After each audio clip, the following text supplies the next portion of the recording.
Right. Good evening, ladies and gentlemen. Welcome to another episode of Talking That Talk official podcast, where we have comfortable and uncomfortable conversation. I am your host, Juice, aka No Ordinary Brother. No ordinary brother. All right, what's good, everybody? Welcome back to your favorite show. We appreciate you for tapping in. I go by the name of King Exodus. Make sure you share the live. Make sure you share the video if you're tapping in on YouTube. Alrighty. All right. First topic of the story. We got Shannon Sharp leads undisputed. Got a lot of mixed emotions going on right now. Nobody knows the truth behind it, but I must say, watching that final speech was very powerful. Mhm. One thing I want to say about Shannon Sharp, like I said, we don't know about the situation at hand, why he chose to leave undisputed, but I will say I admire the way he talked about the situation. He gave thanks and praise to everybody that was close to him, the ones who had helped him elevate. One thing I do want to point out, which I thought was very interesting. The man said when he came to Undisputed, he said he wanted to dress like his age. I said, wow, okay. I don't know if anybody peeped that out. So he wanted to take a different approach with his image after, leaving the NFL, instead of just always being in, what is it? You said sweats most of the time before he Right. started getting the dresser and the people that add and contribute, who gave him the image as well as, the impact that he has now. Like I said, I like Shannon. You know what I'm saying? I'll also be honest, I didn't watch too much Undisputed, but when I did watch it, the guy made the show, man. That was me. The guy made the show. Skip had his moments. Like, one of my favorite moments with Skip was like when he's like, "I am back. What it do, baby?" I think that's what. Like I said, it's some classical moments, but Mhm. I really feel like Shannon did make that show a lot with his personality. Oh man, but yeah, man. Like I said, we don't know the situation behind there. As we can see, like there were situations where they're going back and forth. As you can tell, there was tension building up, but at the same time, like I said, he kept it very professional, very. What is it? I want to say concise. I think I said the word, but yeah, he kept it very well. So, what are your thoughts on that, man? He back undisputed. Uh, man, I love it. I would say he kept it G. You know what I'm saying? He kept it masculine. He in previous interviews, he never really gave like the meat and potatoes as to why, you know what I'm saying, the departure came with him and Skip. But, he did give him Skip his praise. You know what I'm saying? He was like, look, I give thanks. If it wasn't for you, I wouldn't be in this position right now. And what I got from that is sometimes in life, whenever you're working with another individual on any level, business, personal, family, whatever, when there involves two or more people, there's going to be some type of conflict. There's going to be some type of uh, disagreements that come to the table. It's not about that. It's about how you overcome those obstacles. Understanding that, look, if I could sell something 100% by myself, I would do it. If I could create a family by myself, I would do it. The fact is, we always need another person or more people. So once we can get that, being the first part that we think within our brain, we can appreciate people more, and then we can learn to look past disagreements. So prior to this goodbye episode, he was like, look, me and this man had all these years on a good run, but people would rather focus on a couple of episodes where we bashed heads. And that's just what society does. We will capitalize on chaos. We will speak on chaos before we speak on success in a positive way. Without chaos, we really don't celebrate those successes. So shouts out to those guys for fixing what they needed to fix, getting back in front of the same audience, the same camera, and showing that they could get along and coexist. That was the most powerful thing I got from it. Needless to say, you have a black man from a whole nother upbringing, a white male from a whole nother upbringing. Skip was actually an athlete, maybe not as successful, but he was more into the analytics. Then you got Shannon, pure athlete, and he had to prove himself to be analytical with his information. So great balance. It's great to see those guys bury that hatchet and produce more. So word to society, focus on how people fix problems and not just focus on the problem. So Okay. Let's say once again, uh, like I said, congratulations on Shannon Sharp on moving on to bigger and better things, and Good luck to you, Skip, on undisputed everything that comes your way. Second thing we're gonna bring it to the light, man. I thought we was gonna make this. Man, I think we still gonna make this an episode. We just gonna talk a little bit about it, man. Zion. Well, go ahead, man. Talk about it, man. You want to mention this name? Go ahead. Go ahead and inform the people. What's going on, man? All right, we normally don't be doing stuff like this, y'all. Like I know when people tell y'all that, they be lying when they like, look, this is really probably my first time doing. They be lying, but we for real, like we really don't tap into like the gossip side of certain things. But this is very introspective. It could be taken a lot of many different directions. We got Zion Wilson, NBA prospect a couple of years back. I believe he was first round draft. He was supposed to be this next player that's supposed to just change the game. Do that. He didn't do it. Feel me? So he had a couple of injuries that came into his career every season. So he got the situation to where he had a baby, I believe. Don't quote me on this. I think it's a female that he's not in a relationship with, quote unquote, but I think she's a porn star. Am I right? Right. All right. And then another porn star that he doing his thing with, come about the woodworks, put everything on social media, blast him. So now he got this going on, and supposedly, I don't know for sure, maybe another porn star came into the mix. So pretty much, bro's bringing a baby into the world. No family, no anything like that, no family structure, so to speak. And it looks chaotic. And then while all this is going on, he's not even playing basketball. So I'll let you get your spin on it, and then I'll get mine. In the words of Kevin Samuels, man, this is why athletes and entertainers are not high value because they make a lot of money. You can look at the choices of women they select with the money and how they operate in their leisure is one of the major things. That's why they always say one of the major things Kevin always talked about was like operating in non-disclosure agreements or always messing with people who have something to lose. We have somebody who's willing to air out everything about you. Hey, that's your fault. That's the woman you selected. That's the woman you chose to lay down with. And I keep telling X on the side, I said, listen, how we climb, just know I got that NBA ready. I ain't taking no chances. I'm taking no chances. Hear about you get blown up like that? Shit, that's my dumb ass fault. I ain't gonna lie to you. But one of the major things is about it is that it got so big that it started giving more coverage than the NBA Finals. That's how interested it started getting. Like people like, yo, how is his personal business getting more coverage than the NBA Finals? One thing I would say is like, listen, man. People always say like, how do you have all the options in the world and you still select the shit that you select in the end? One of the things I do want to talk about, which most people are not talking about, the two women that he's involved with are all in their 30s. He's only 22. And I'm looking at it like, yo, why are there no people that's in this man's life or within the NBA like, listen, y'all gonna get preyed upon. One thing I thank LeVar Ball for is he laced up his sons before they even got to the level.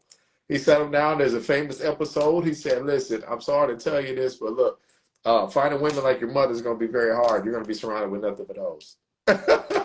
And a lot of people didn't like the way he came about the conversation, but that's ended up happening. Even his son was smart enough when he was messing with a porn star to wrap it up. So I just want to also keep that in the mix. It's like, yo, you have everything that any man can possibly imagine, but you'll still select I don't even say rock bottom, but you just select what you say. Select at the end of the day, man. Like I said, it's going to be a whole coverage on that because I keep talking about, listen, for women in their 30s, going after these young dudes like Zion, LaMelo Ball was like, my eyes and listen, you got preyed upon. But I also say some people look at it as when men mess with older women, it must be a conscious choice that they're making at the same time. I don't believe all that. But yeah. That's all I got. That's all I got. That's all I got, man. What juice, man? I love it, man. What juice? On that, I referenced this Ice Cube interview he recently did with EYL, and he just spoke highly on his marriage, and he said, look, throughout his entire career, he's married pretty much. And he was just saying how he had the ability to focus 10 times more than his comrades because he wasn't chasing the same things they was chasing, if you know what I'm talking about. It was already at home, he had the family structure, so he had more time to be creative. And if we look at his career, you know, once upon a time he was the top lyricist. He's arguably in the top five, top 10. Some of y'all weird with y'all top five. But he was able to write movies, he was able to write, produce, make albums, do the whole nine. You know what I mean? So it has to be some type of facts that he's spitting about being married versus being single throughout his entire career. And so I look at that, you feel me? Like, I think that as black men, we're sold an opposing narrative as to how to structure uh, female life, companion life. Once we come into success, we're taught, you know what I mean, like, chase the success, women come with it, so to speak. Um, don't really create families on the way. Do it once you're settled and locked in and the money's there. Like, we have a completely different narrative versus other groups. Other groups is like, look, go get married early, come up together. You know what I'm saying? They really on some shit like that, and we just like this solo shit. So there's pros and cons to it. One of my favorite artists, Tupac, arguably the greatest MC to live. But he went to jail for something he didn't do based on meeting a woman in the club and doing his thing. Maybe if he was married, maybe that wouldn't have happened. Like, there's so many instances we could look at and be like, the lack of a family, the lack of responsibility, just give you too much time to celebrate and have a good time. And going back to a lot of men that had a philosophy of too many good times make you weak. Mm-hmm. So we just got to keep these things in mind on a race level, society, responsibility, all these different types of things. Did he do something that a lot of us necessarily do? Yeah, but we're just not millionaires. We don't have cameras in front of us and things of that nature. It's not a knock to him. It's just looking at the bigger picture here. How do young black males seem to get in these situations 10 times more than anybody else from any other group? So, yeah, throw that out there. Prayers up for the bro. Hold your head. Hold your checkbook, because ain't no telling how this is going to come out. You know what I mean? We don't know if them two letters, CS, coming. We don't know. You know what I'm saying? So, yo, this is going to be another episode later. This is going to be another episode. All right, man. Title of the episode is letting kids be kids. Are we letting kids grow up to be kids, or are we turning kids into adults at an early age? Are kids being raised by technology, or are kids being raised by their actual parents? It's so much to go on this episode. I'm going to start off with something. Start with a haymaker real quick. I'm going to go ahead and start with a question for you, X. Okay. Some people believe in harnessing on a child's talent early on in age, taking it, molding it, and building it to the next level. You have individuals that have said, listen, I wanted my kid to be the next superstar, whether it was the Disney Channel, Nickelodeon, playing sports. But some people pulled them back out and was like, you know what? I'm not sure if that'll stunt their growth or make them feel as if they're not one with kids their own age. What is your thought process on kids that have the talent? Should they already focus 100% on their kids going to the next level, or should they just let the kids like just grow up, and if the talent is still there later on, then harness it on or lock in on it on, or like how would you see it? If you had a chance to put your kid in stardom, do you do it, or do you let your child just grow up? Okay. I'm going to get to that. Before I do that, man, shouts out to Goodfellas QP. Y'all tap in with him. Dope hip hop artist from the city. Tap into the question of kids' talent is something that we have to look at within an unbiased perspective, which means that if we're truly looking at the kid and seeing what are their talents, what are their weaknesses, if we actually look at them like as something to observe and not necessarily control, like a project, and we take data, information, you know what I mean? It's like when people talk about COINTELPRO, how they just studied everybody before they even made a move. They just studied them and kept a file, kept documentations to where you actually know the person. sometimes better than they knew themselves in some situations. So if we could have that type of energy when it comes down to taking down the enemy in war, let's do the same thing when we raise our children. Sometimes we just have preconceived notions of what we want our children to do, and we don't necessarily let them live long enough to figure it out. But at the same time, we can have like certain guidelines, parameters. We could have like a path kind of already laid out, but we have to do the observation work. We have to, you know what I'm saying, take that time, fellas. If you want to really shoot your shot at a woman, and really make it stick. I ain't talking about just the approach. You take data, you take information, you start, you know what I'm saying? Women, you see a man you like, you start paying attention to what he like, what he don't like. You start listening to the conversations a little bit more. It's like you're taking down notes to be able to get to know this person and then please the person. So we got to do the same thing with our children. You know what I'm saying? You can't have a child and say, no matter what, you're going to do this particular profession or craft or whatever. But there is power within having like a family structure saying, look, we got a dentist, we got a lawyer, we got this person, you know what I'm saying? There's power in that, but you still got to observe your children at the same time. So, no, kids have a tendency and adults have a tendency of starting something and not finishing it. That's something we got to pay attention to as well. What's the potential really high at something that they never finished versus that they just start something and we seen they was good at it and we didn't want them to stop because we think they can do something with it. It's a big difference. You gotta look at the potential of the child in full retrospect. See, I would just simply say, kind of let kids kind of, you know, find their way to a particular extent, but actually do the observation. That's what I would say.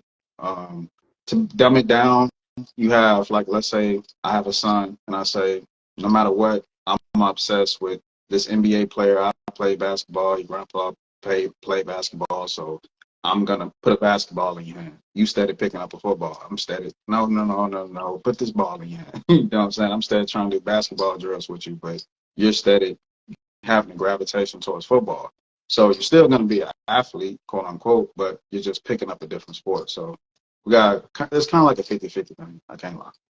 You got Okay. I definitely wanted to throw that out there because, like I said, I see some of those situations. I read about a lot of the situations um, where some people have, like I said, some people have buyer's remorse later on, like throwing their kids at the start and realizing how tragic it was. Like I don't think they was ready for it.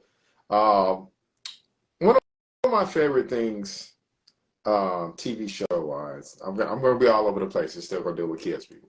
One of my favorite yeah. shows growing up was Degrassi. Right?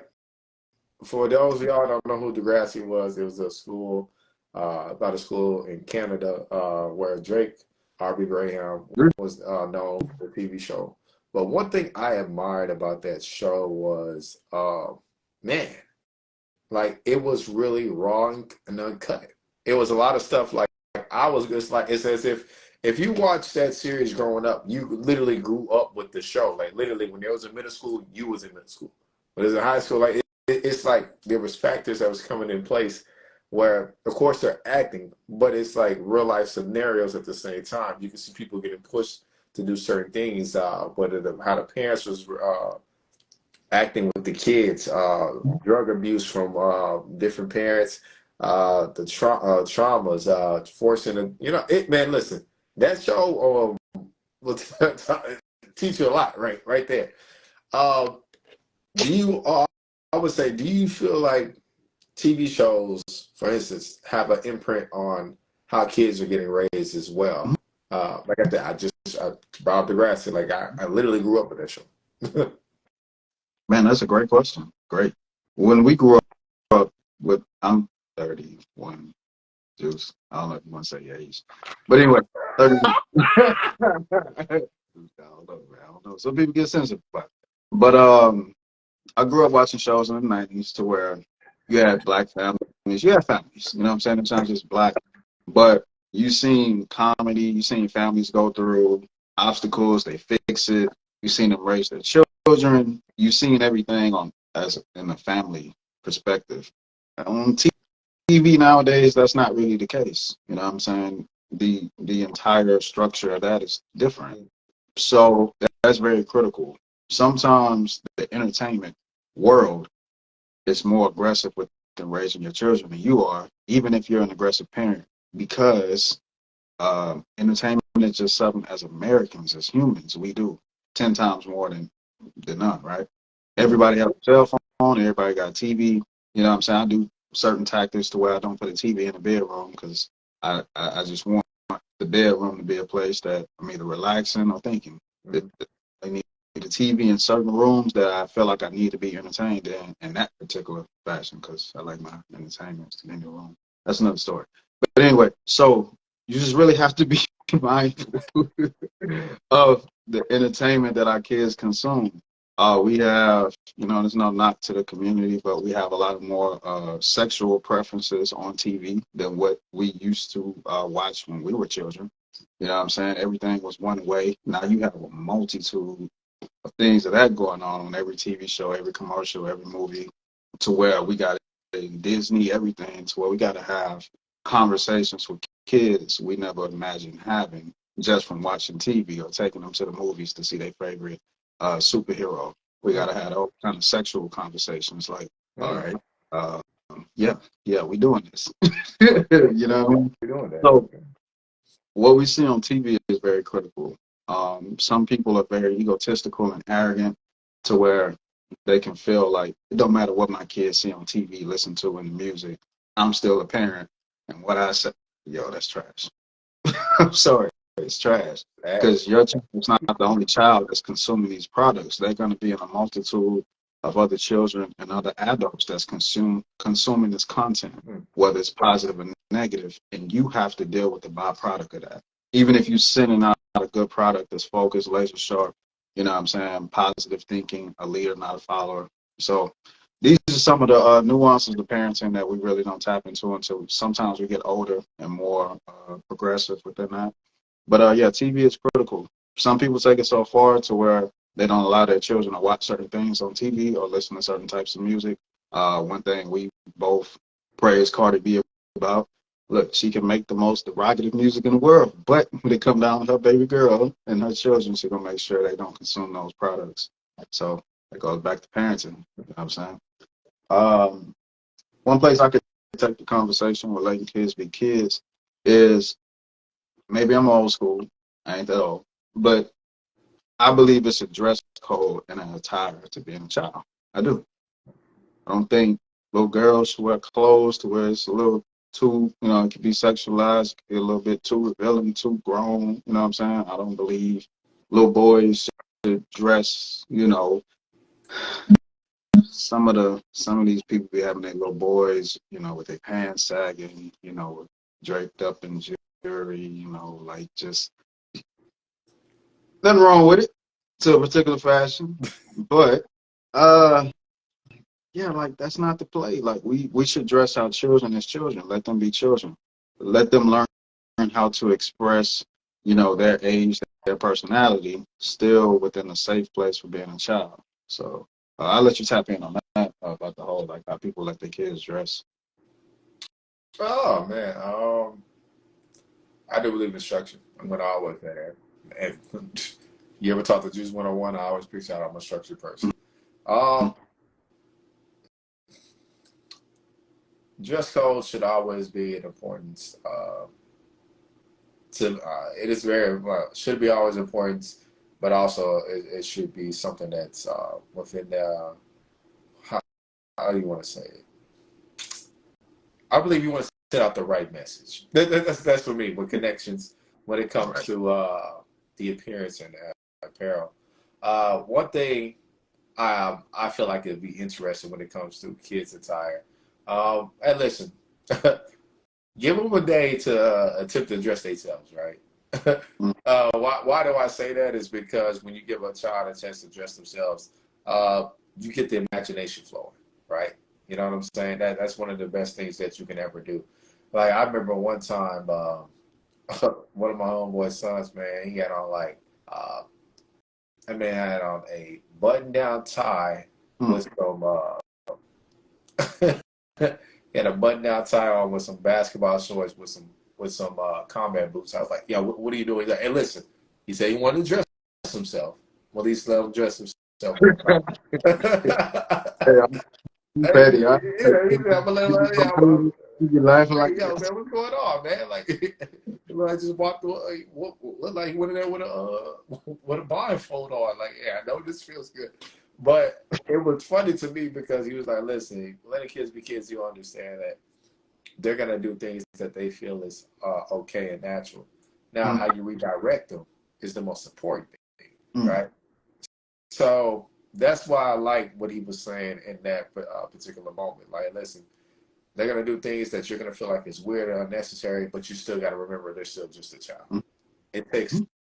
direction and guidance when it comes to certain things, right? I remember, listen, growing up, they used to be like, listen, boys don't wear pink.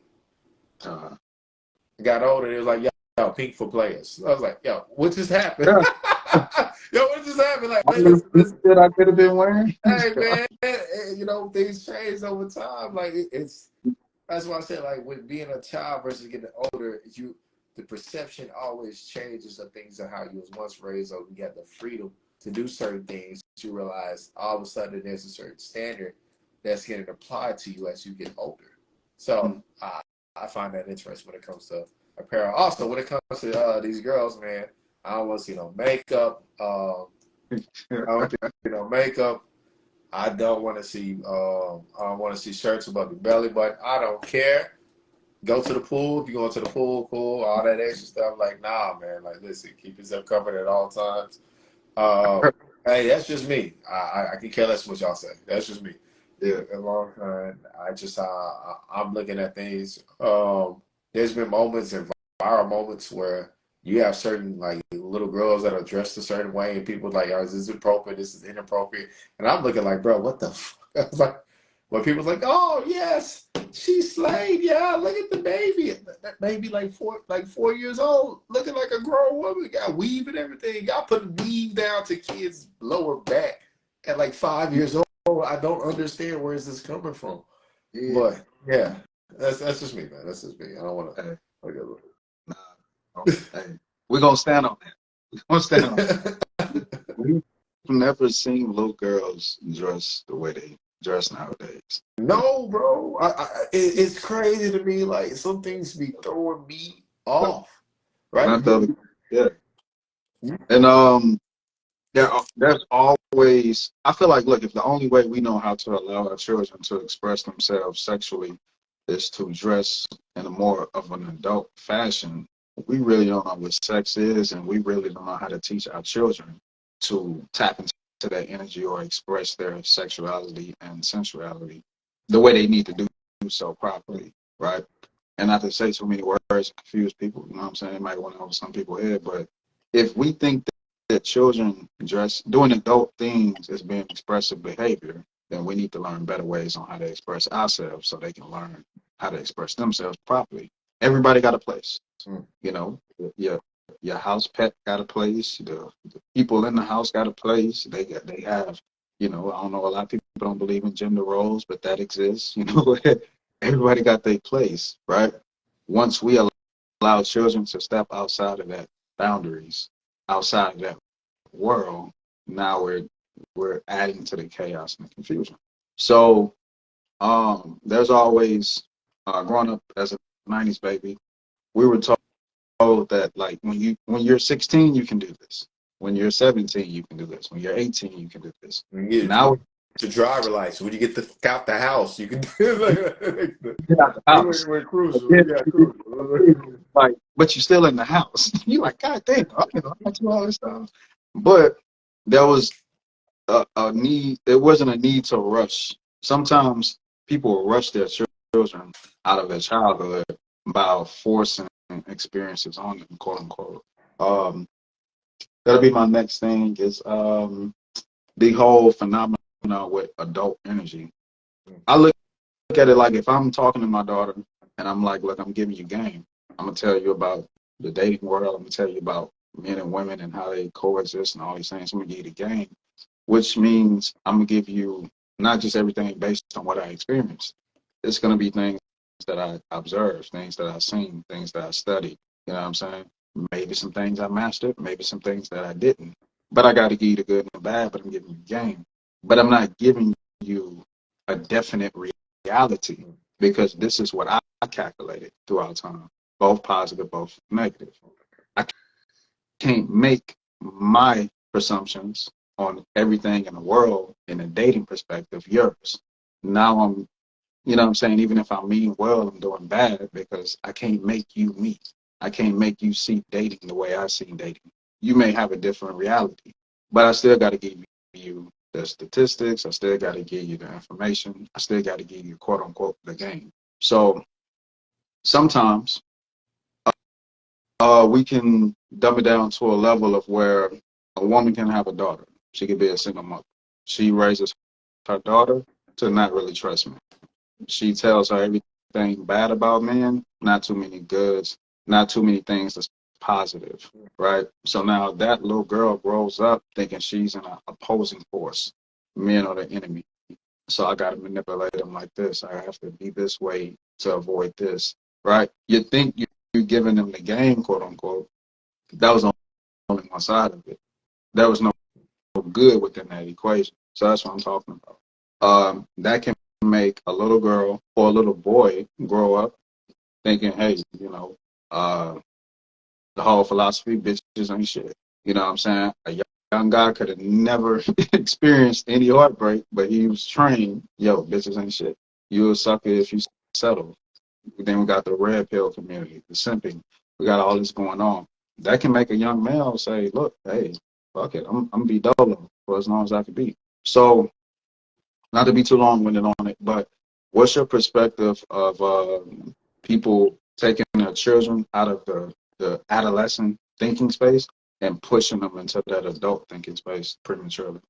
Uh, uh, I would always say people do things that prematurely they feel like they're creating the best situation for them early on. Basically, they're having the advancement beforehand, the experience beforehand. But at the same time, if you're shifting somebody's perspective so soon, sometimes people don't ever shift back from that, right?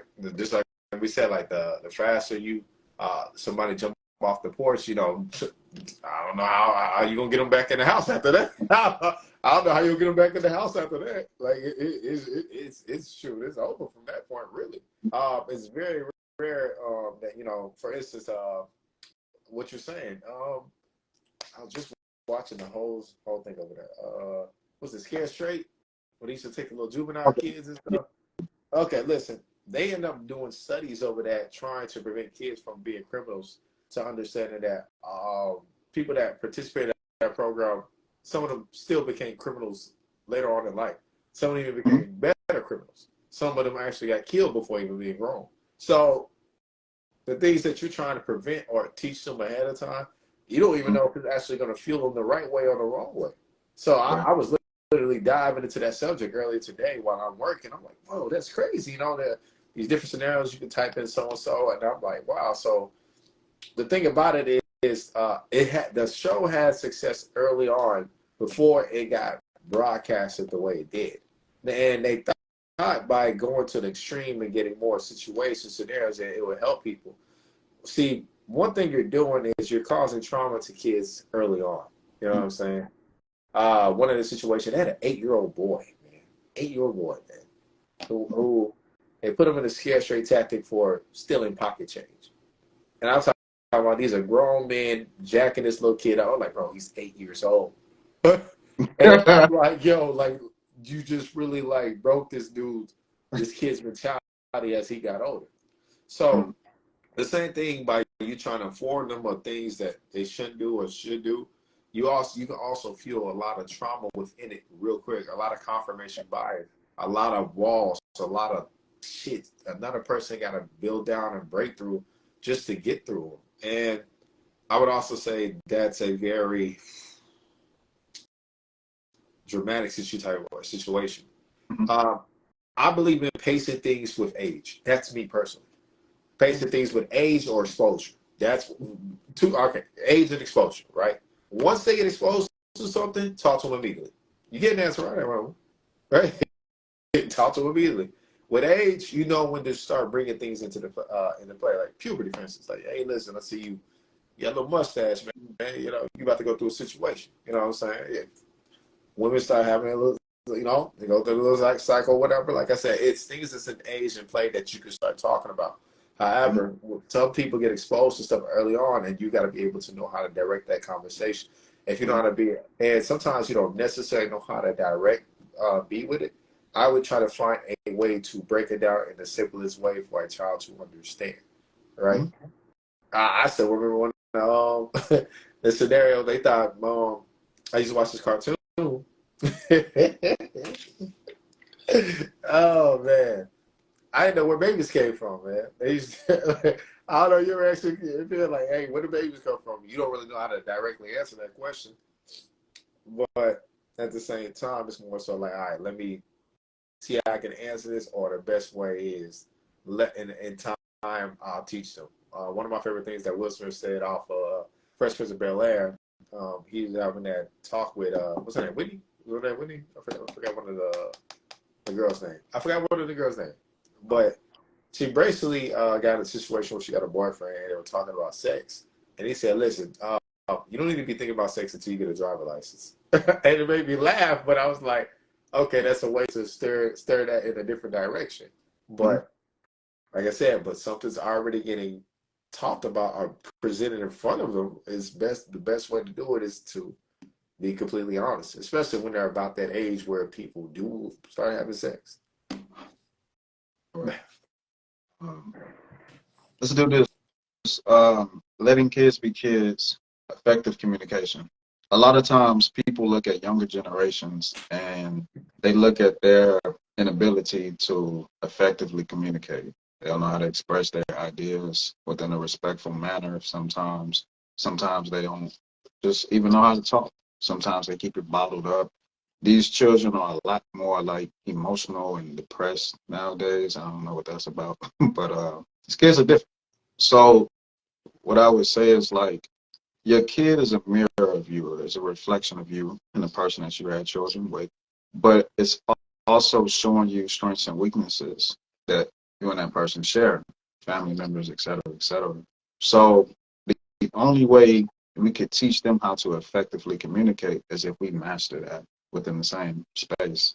So just I was raised more so don't speak unless you're spoken to. You Mm-hmm. know, kids don't speak around adults.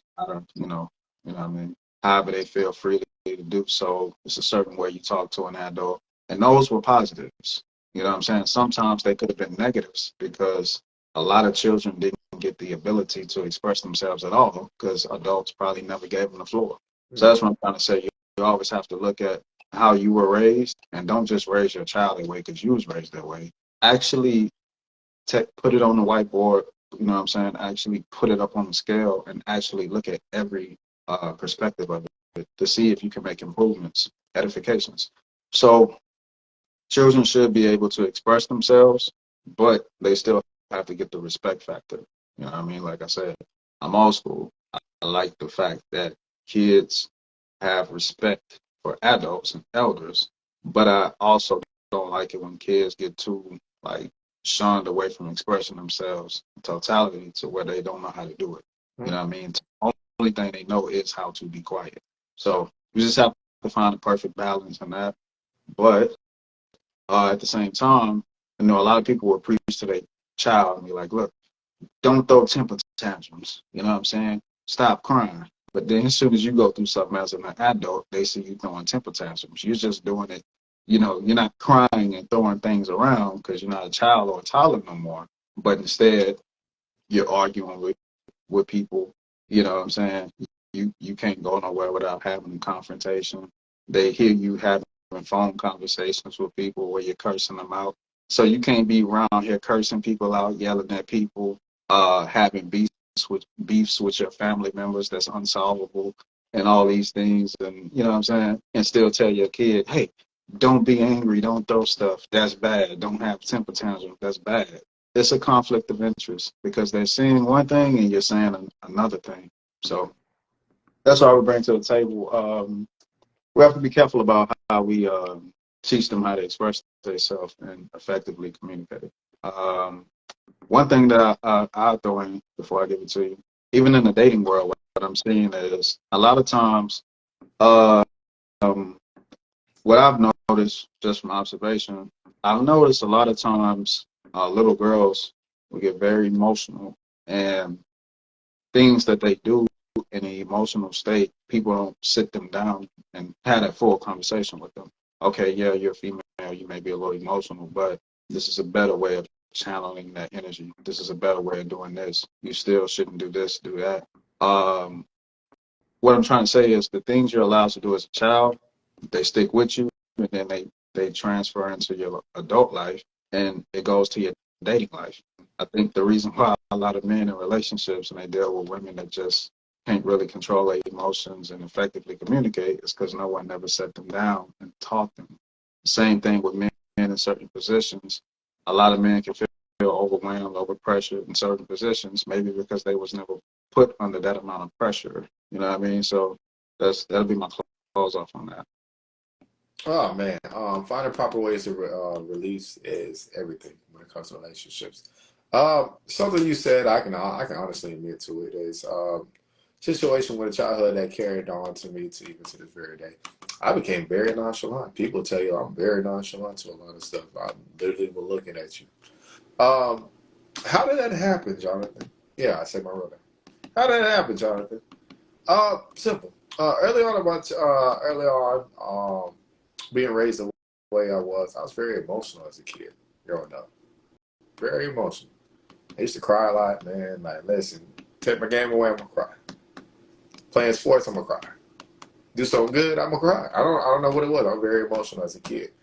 But eventually I started learning you shouldn't show your emotions. So I forgot what age it was. But after that, it literally stuck with me. So you'll see me get mad when it comes to certain scenarios. But when I really say it, like I really don't care, I really don't really, I'm dead ass, like really honest. So it really doesn't bother me. So I brought this on even with relationships that I had in the past.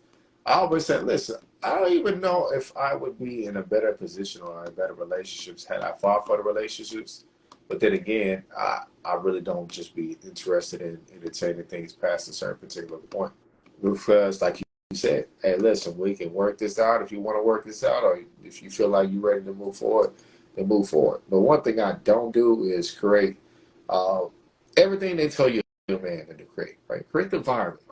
This is where I say this is full of shit to me. He was like, create the environment. Woman to be in her femininity, she'll thrive, and then you don't have to worry about none of that. I say that's a load of bullshit. I believe 100% it's just a woman. Some women will thrive in peace, and some women will get bored in peace. So that's why when it comes to relationships on my end, knowing I create the environments and stuff like that, it doesn't bother me. That's why I say I'm very nonchalant to a lot of things. Because there's a lot of things that I already put in play that they say as a man you should. And then when you do it and you still having the other outcomes, you realize it's not the environment. It's not that you didn't execute. It's just the woman you're dealing with. All right. So one thing as a child, like I said, this is me just being open right then and there. Is yes, you do need to find proper ways to release. Start having individuals that are the same sex as the individual to be able to teach them how to do certain things when it comes to releasing energy, channeling energy, or methods to do things in a proper way. We talked about the other episode we had called constipated energy, meaning that individuals who don't know how to properly release energy, they'll eventually explode, crack, and then sometimes they'll form a different personality or disorder just from it. Because we never learn how to engage in those activities, right? I always talked about, listen, Waterboy, he played football to learn how to release his energy, but that was still trauma and anger he built up since his childhood. You had, there was a, man, it just slipped my mind right now. Ugh, damn, that was a good example. Just slipped my mind right now, but I had to go back into it. But like I said, the energy starts even as a child of knowing how to deal with the situations. You do want to have oppositions of sex to be able to give both the energies, but I believe sometimes same-sex methods work better. Or sometimes you might just want to put a man into those situations as well for the logical perspective versus the emotional perspective.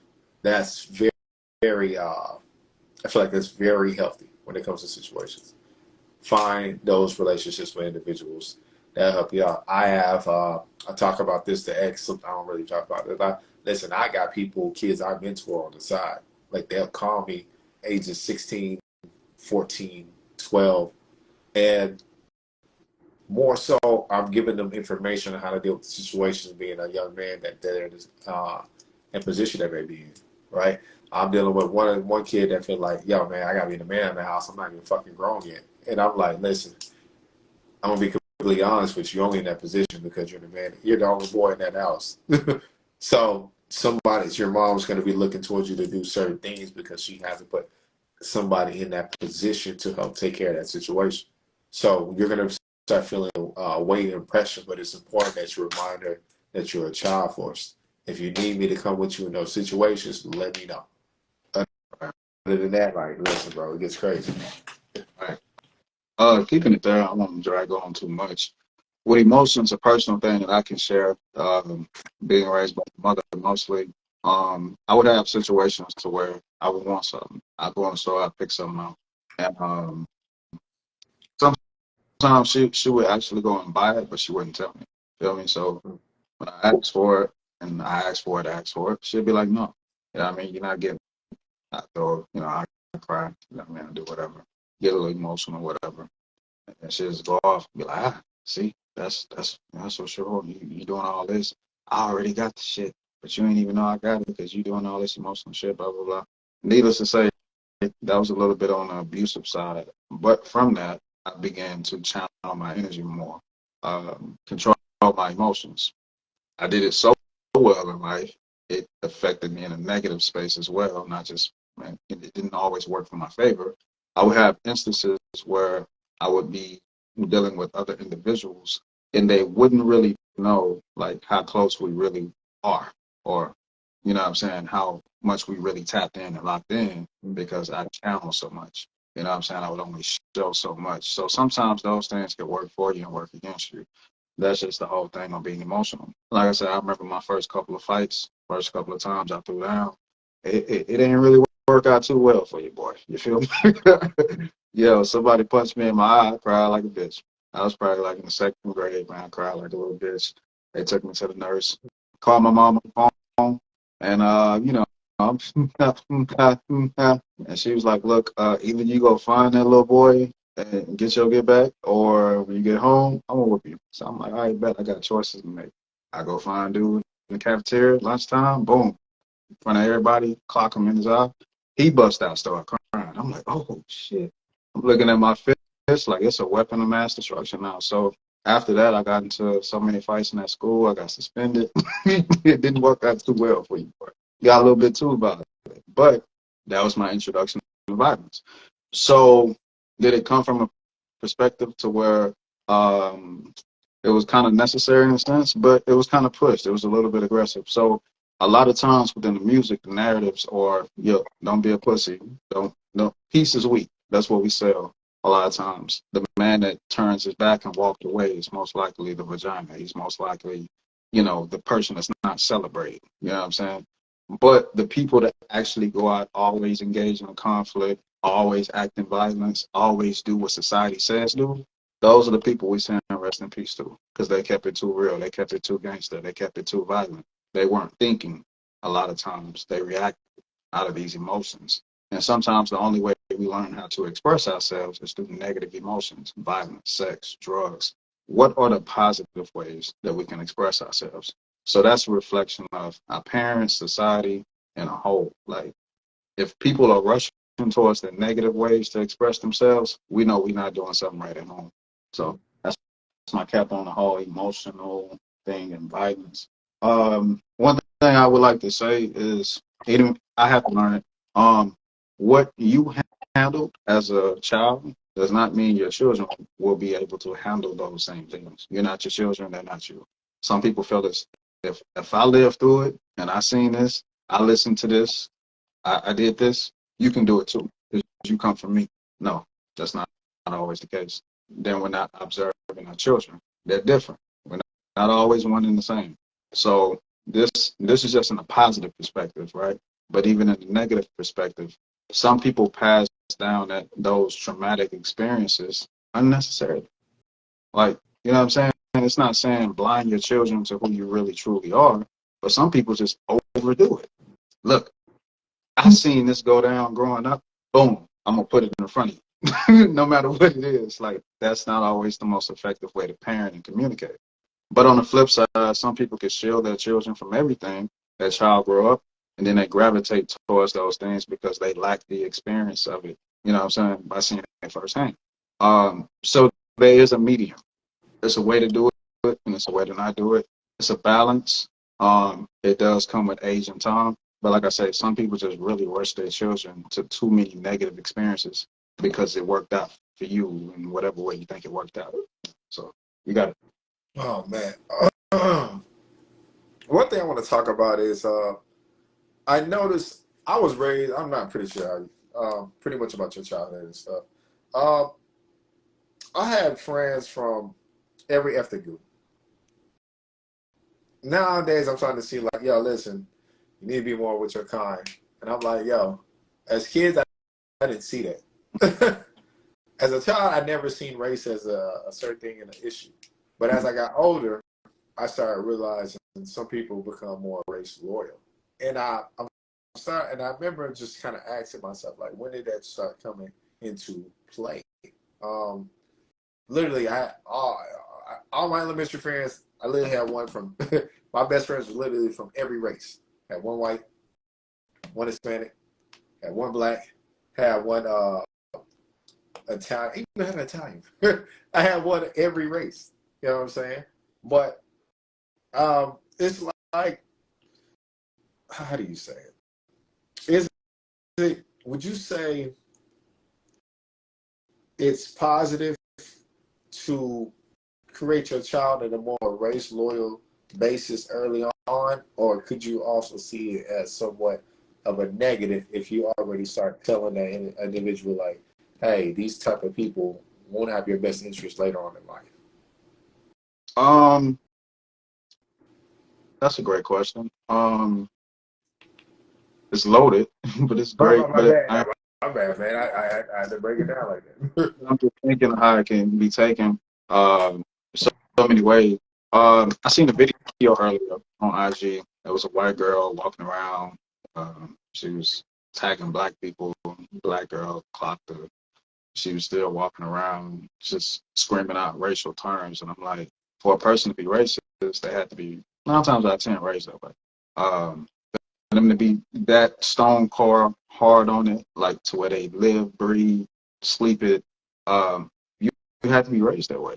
You know what I'm saying? That's what it was in your household and your neighborhood. So there's pros and cons to it. But living in the real world, you don't want to send your child out there, especially black, and they see the world as a complete plethora of colors and it's all just one coexisting beautiful place because that's not always the case. Uh, I would kind of be defined as pro-black sometimes, but the older I get, I start realizing, um, you know, this whole human philosophy that everybody shares common struggles, everybody shares things right in common that even we don't know that we share in common. So I believe your race loyalty is like a foundation for you to build on. We got to make sure that foundation is strong and sturdy. We got to know that you understand the power within your DNA. We can't scream black girl magic, but we don't teach you how a black woman body works 100% and what's the science behind it. What makes this black girl magical? What makes black men, you know what I'm saying, the shit, so to speak, in everything they get into, whether it's athletics, you know what I'm saying, TV shows, whatever.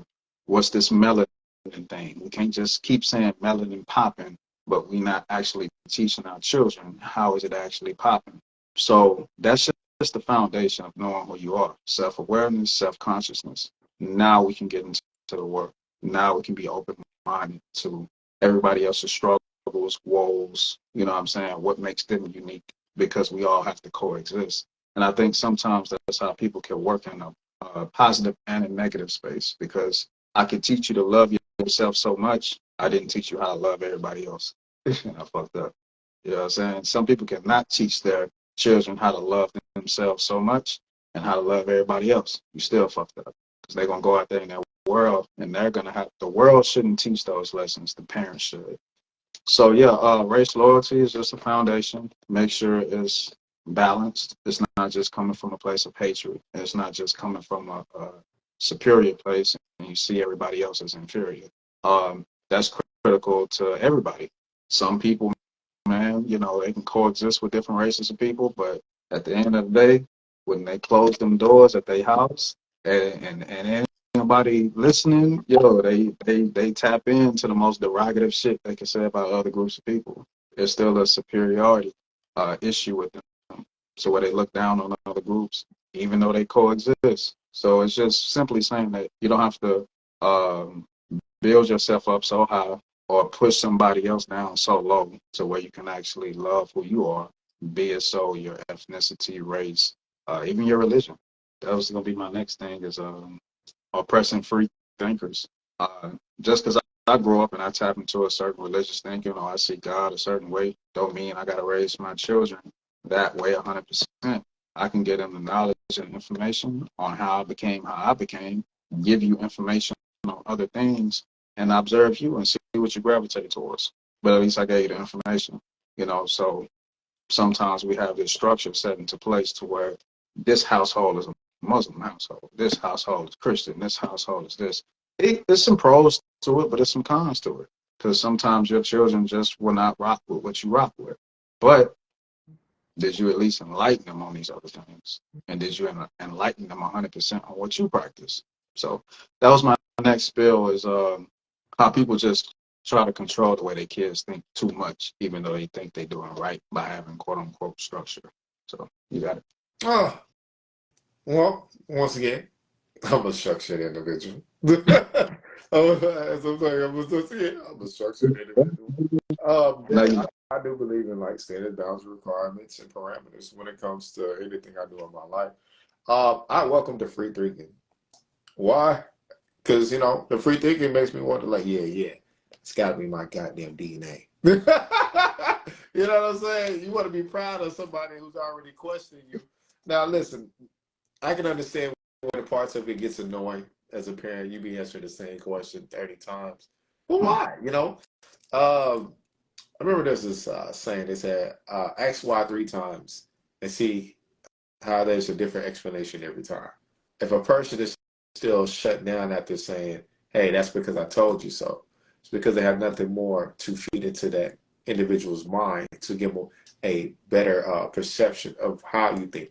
You know what I'm saying? I was like, wow, that's kind of deep. You know what I'm saying?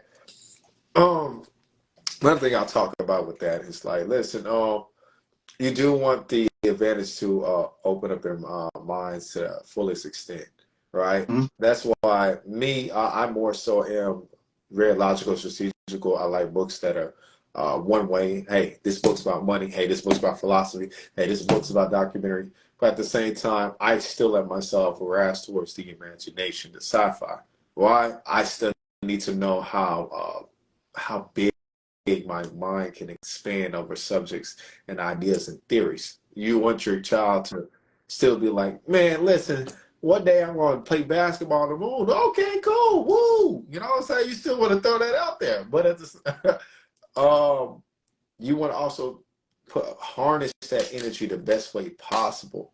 So also put down the logical perspective. This is how you can teach them how to reach goals early on. Mhm. We don't talk about that. As big as the imagination is as a child, you can also teach them how to reach those goals early on. Hey, you want to play sports? Cool. Hey, listen, well, this is what we're going to do every week. And if you really want to do this for the rest of your life, like start putting that perspective into play. And I feel like you give them a target to hit. What I'm basically saying. One of my favorite things a man told me one time. He said, "Listen, if you want to be an exceptionally well man, you want to make 3 times your age." And I was like, "Shit, I never had something to aim for before." She's like, "Yeah, you want to make 3 times your age, so it's basically 3 grand every year for the Mhm. rest of your life at your age." It's literally a target you can hit. You can do the numbers behind it. You can realize, okay, I can do this or do that. It's so simple, but at the same time, this is just his perspective, right? So 33, you're making 99,000. Simple as that.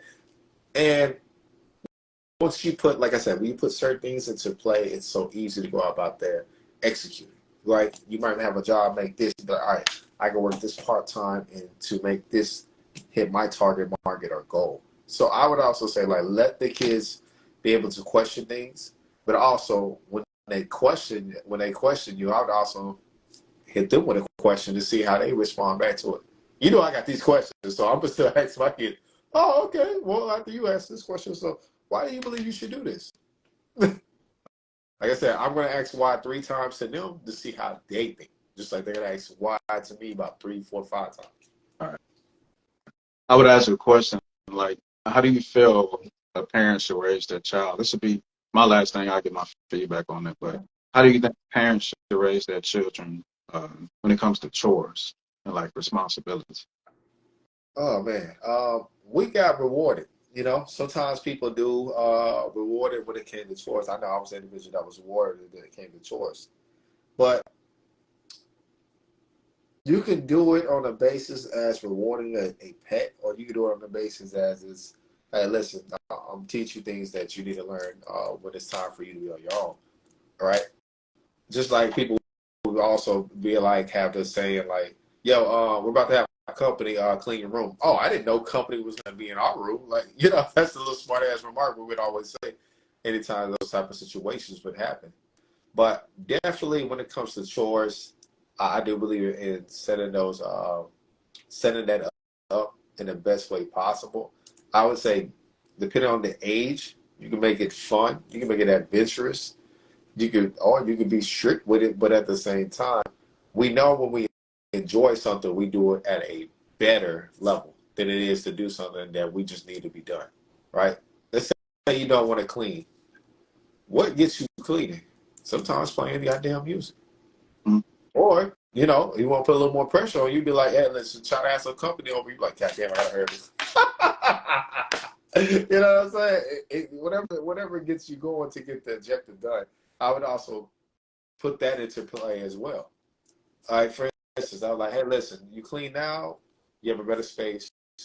You have a better space, you have more space as well. Because when things are cluttered and dirty, everything looks unneat and also looks occupied. Because spaces get occupied when things are other. So, and also, I would always put in play like, listen, remember if you do this now, you don't have to do it later.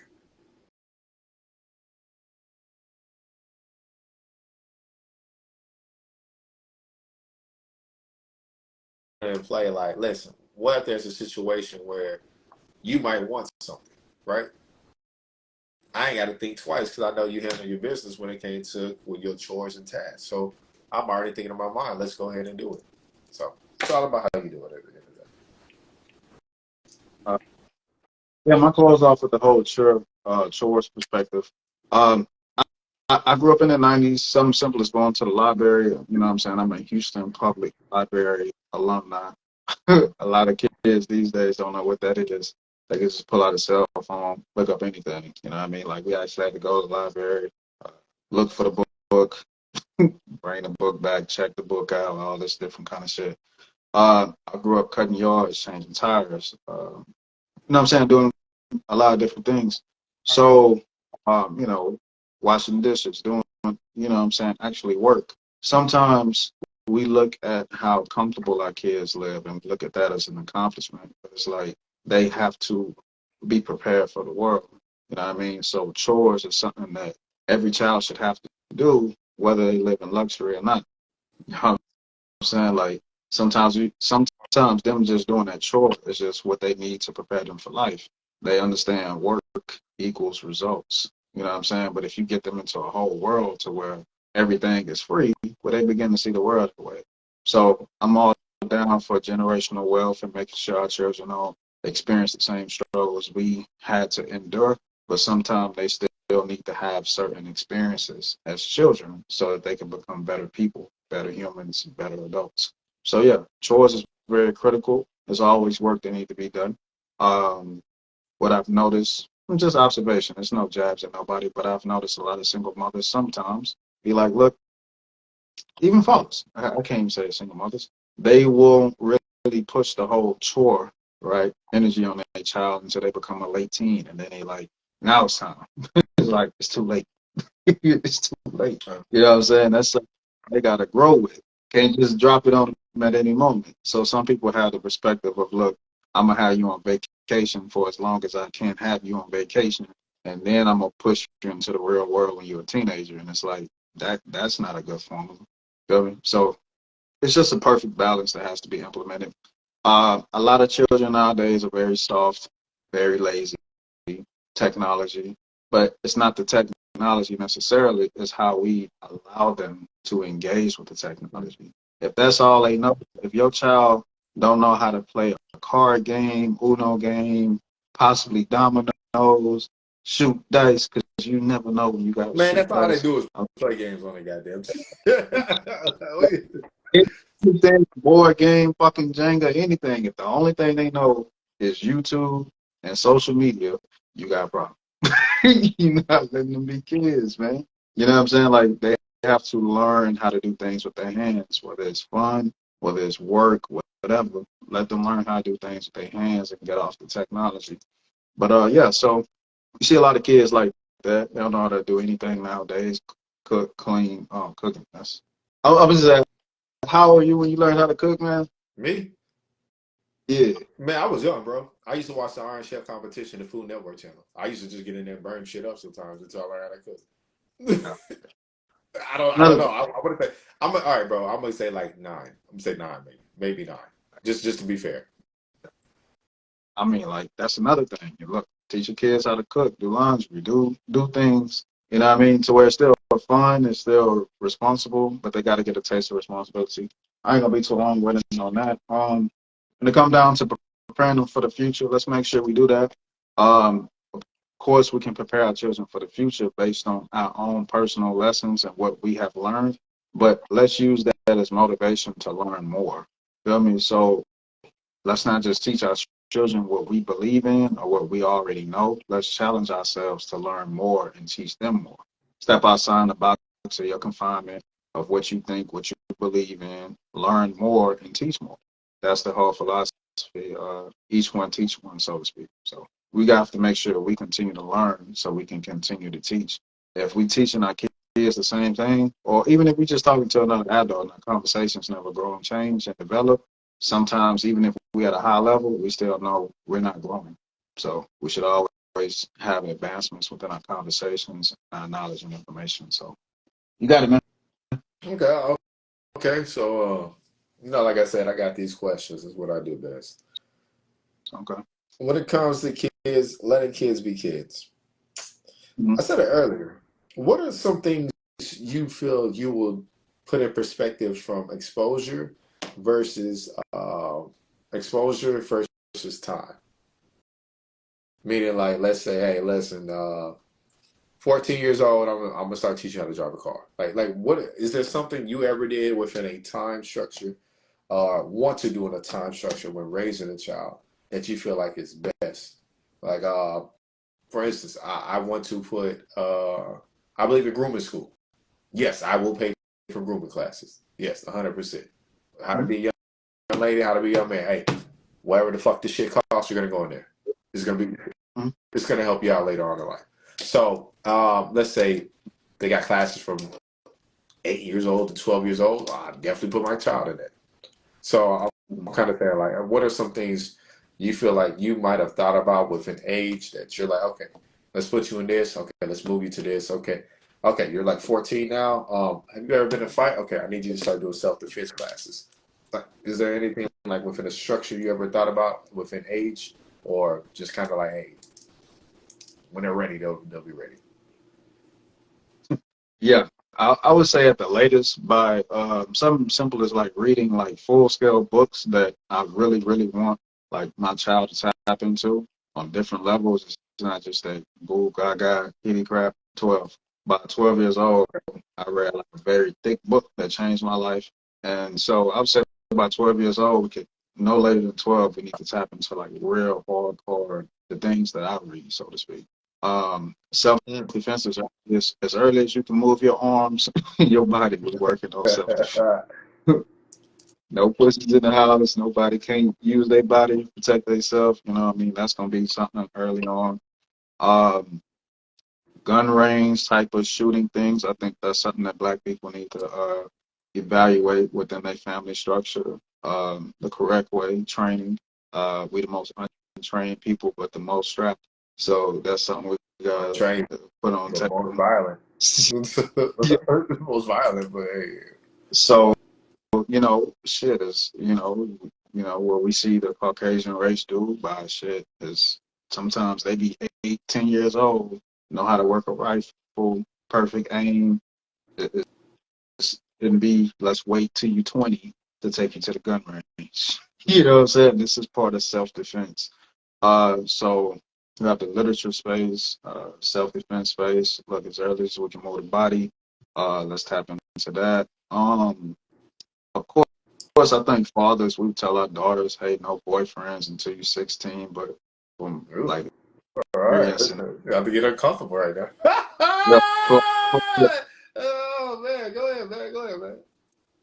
yeah, from real life, real time, that probably ain't always gonna work out. You feel me? Sometimes I learned something when I was dating in high school from a father I give a lot of respect to, changed my life. Even though his daughter was dating prematurely and he met me, you know what I'm saying, before we both was at that age, that he deemed to be appropriate, instead of shutting it down prematurely, he observed me. And he got a full conclusion of who I was first before he even made a move. So I was like, that's like an OG card for real. Like sometimes you could be so locked in on structures and boundaries and what I say and all that. But sometimes you really got to sit back and observe what is the kid doing, who are they necessarily engaged with. Now this could change everything.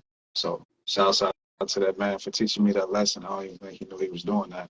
So yeah, we do have in mind certain ages for certain things, but look, we got to observe our children, who they're engaged into these actions with, and they can always make big adjustments. So yeah, that's hopefully I answered that, man, Oh, no, you did. Um, it, I mean, it was great. well, you can kind of show you they ready for certain things. You gotta kind of, raising a child is not really about you need structure, but you can't be too structured. You gotta be willing to make adjustments. You don't want to be a coach.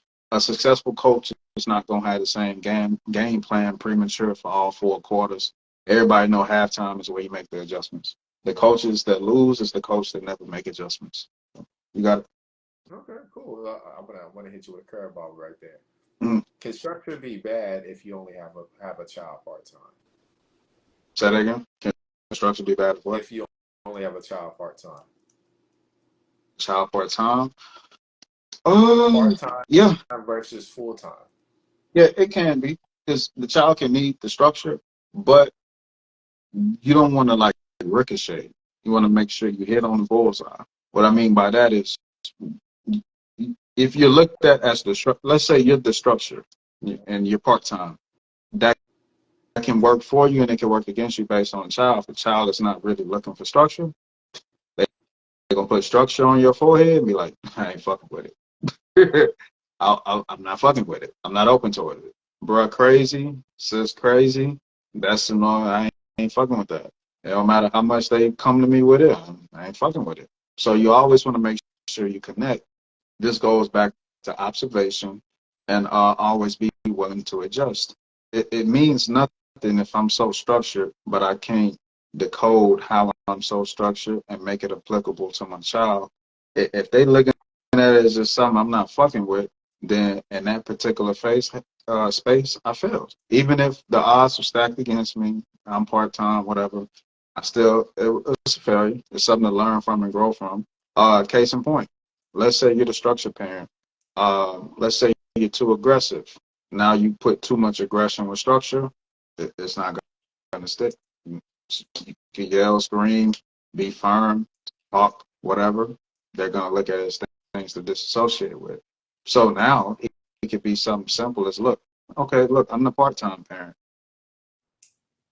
Instead of me flipping on you, let me ask you questions. How were you raised since I'm part-time, the majority? Have you ever heard of this? Have you ever heard of this concept? Have you ever heard of this? Okay, so now I'm going back to the drawing board. Okay, so you may not have heard this before, but let me be the first to tell you since I'm the structure. You know what I mean? So the whole approach shouldn't just it just depends on how you approach it. You know what I mean? Hopefully that answered it. You can't just be a structure. You have to be effective with the structure at the same time.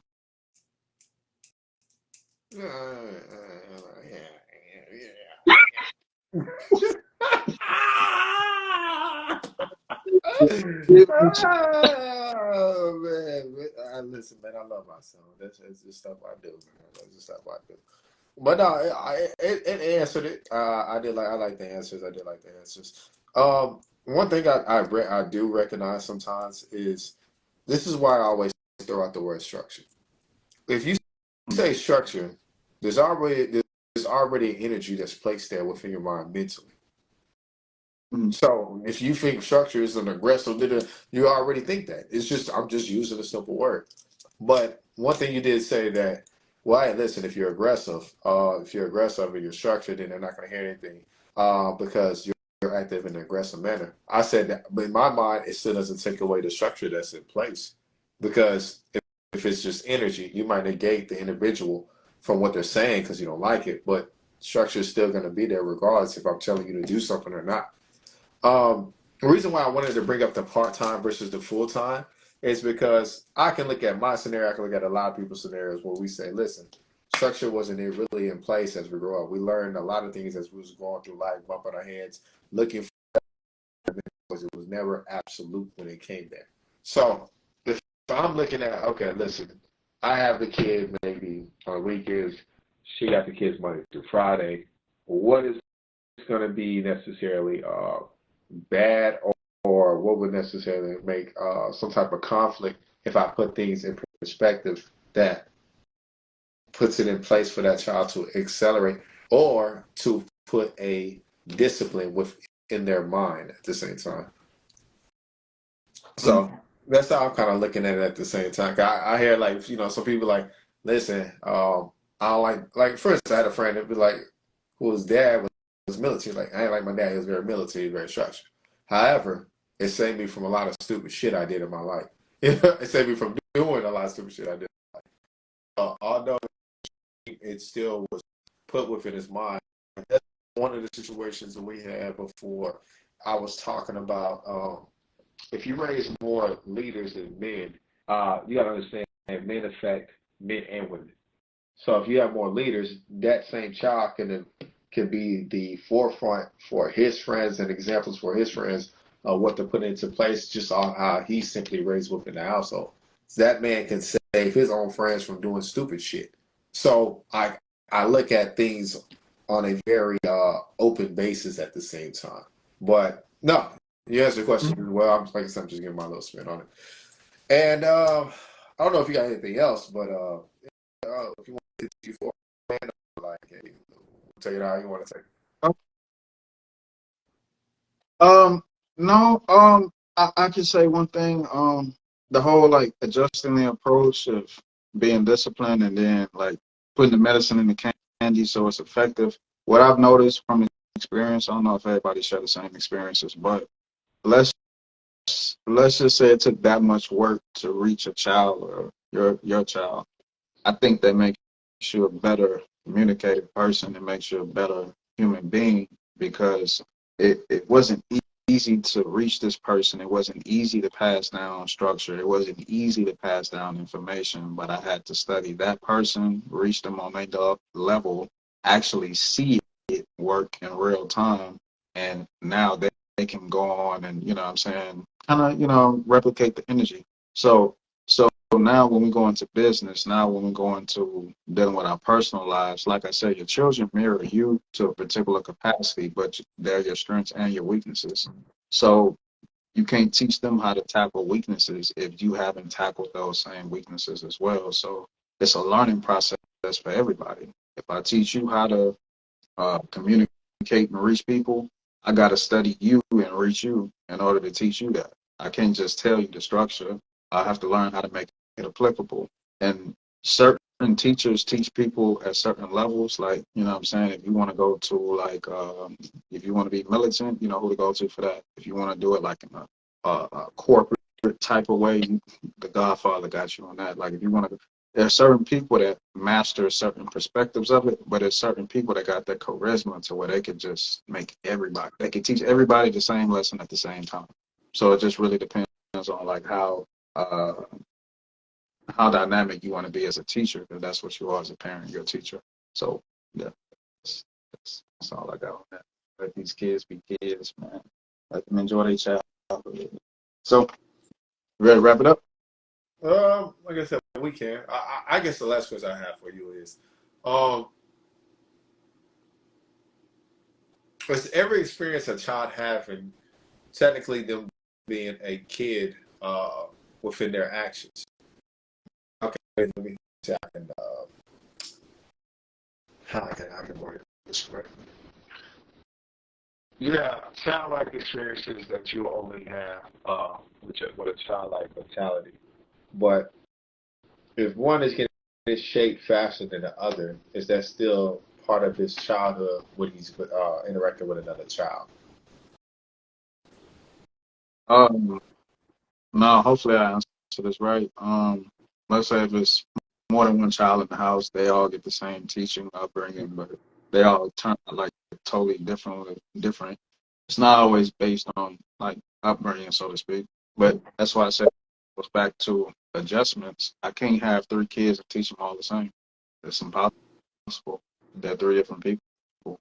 I gotta find at least six ways to teach my methods because I got three different people in front of me, and that's just taking it to the next level. You know what I'm saying? It's only three of them, but fuck it, I'm gonna learn a different way. It just always goes back to how was it broken down to this person. You may be right-handed. The next kid may be left-handed. This this kid may work both hands. I can't teach y'all how to play the same sport the same way, playing it from different perspectives. So it just really it's hard work being a parent. You just really that's how I would answer that. It's how is it broken down to that particular individual. But I do know parents that did a lot for a child, got them out of everything, gave them love, gave them this, gave them that. It still turned out to be fuck ups. It's not saying the parent necessarily failed 100%. They tried their best with what they had. That's what they knew. And things that they didn't know, they gave it. But they probably didn't push that kid enough. They probably didn't. You thought give them love. Well, you should have gave them a little bit more discipline, more strictness. That's still love, but it's tough love. So it still depends on how you put it on the scale. Okay. Last question. Okay. Yeah, I just now said this is my last question. I ain't gonna always say last question. Yeah, I gotta hit you with one of you, man. I gotta hit you with one of you. Do you feel like for a kid to want to implement something he learned at his friend's house to his house? Meaning, like, there was a certain method that whether it's cooking, cleaning, conversation that he learned at his friend's house. Then he comes back and wants and starts doing it at the house that he lays down at. She or she. Do you find that disrespectful? Because the reason I brought that up is because some parents will look at that like, "Yo, so are you saying what am I doing? What I'm doing here is not good enough for you? You gotta, bro. Listen. You lucky I'm gonna cut you up. There's some shit coming to me right now, bro. But what is your perspective on that? Look, the comedians rule this shit. You know what I'm saying? You had the black comedian, he had his white friend, you know what I'm saying? He went over to his house and he was talking to his mom. Mom, this is my space. This is my fucking room. You can't just come in here. He already knew he couldn't take that back to his house. He was gonna get beat, like beat bad. So he already knew like this is what Timmy can do in his house. I can't do that shit at home. I ain't taking crib. Dave Chappelle, famous joke. He went home, mom, dad, everything at Timmy house works. Y'all gotta step y'all game up. You know what I'm saying? So it's pros and cons to it. But if your child do bring something back of value coming from a friend's Oh, house, value. Okay, well, be specific. Go ahead, man. let's put it on the drawing board. That's when we gotta be like, like when dealing with people, adults, we say, look, put your emotions to the side, tap into your logic. Gotta do the same thing with your kids. even if it's breaking down your arrogance, breaking down your structure that you got outlined, and you know your blueprint is just precise. It can always be adjustments made. Your kid come back with something of value. Let's put it on the drawing board. Let's see how it works for that household. Okay, what do that household got that we ain't got? Okay, I'm not looking at it emotional, but I'm looking at it from a point of being just purely logical. I bet. Let's see how it works. If it's a value. But you have some people with the whole philosophy of it's not a value. You trying to live like the Joneses.